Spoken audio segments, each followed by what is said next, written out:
pubertas atau balik. Tanyanya bagaimana perasaan Andi ketika mengalami pubertas, bagaimana tugasnya, ya dan sebagainya. Nih, kelompok 2. Siapa jadi Andinya, siapa jadi Sitinya, siapa jadi orang tuanya, ya. Jelaskan bagaimana dialognya. Ringan-ringan saja, oke? Ketuanya siapa? Siapa ketuanya, guys?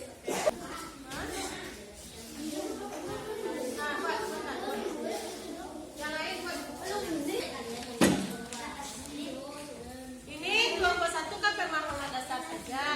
Yang pertama, jelaskan apa yang dimaksud dengan bab. Buat lagi. Semuanya buat. Yang lain buat di sini. Kamu kedua buat di sini. Buat di sana. Ya. Kamu cari sumber pertanyaannya di buku paket di buku agama. Oke? Banyak video tanda-tanda perubahan fisik dan emosional. Laki-laki akan muncul perubahan suara yang semakin besar, perubahan bentuk penis, bentuk rambut di wajah, emosi lebih sensitif. Ciri-ciri pubertas berikutnya akan emosional dan lebih sensitif. Ketika memang seorang anak meningkat ketika masih pubertas, beberapa hal yang tidak nyaman mulai dimunculkan seperti jerat dan merasa kesal. Pada anak perempuan, saat menstruasi pasti akan lebih sensitif secara emosi. Tak jarang anak muda tersinggung, mudah marah dan merasa tidak nyaman dengan situasi yang ada di sekitarnya. 3. Anak mulai mencari jati diri. Masih pubertas merupakan masa pribadi saat berada hobi, aktivitas, dan teman-teman menjadi salah satu hal yang lebih menonjol yang bisa dilihat. Jika seorang anak mulai mencari jati diri, anak-anak sering merasa melakukan pada diri. Secara balik ya. Jadi diskusikan lagi, silakan kamu kerjakan. Silakan kamu kerjakan tugas kelompoknya, yaitu perubahan fisik dan emosional, emosinya. Kemudian coba cari di buku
Gida.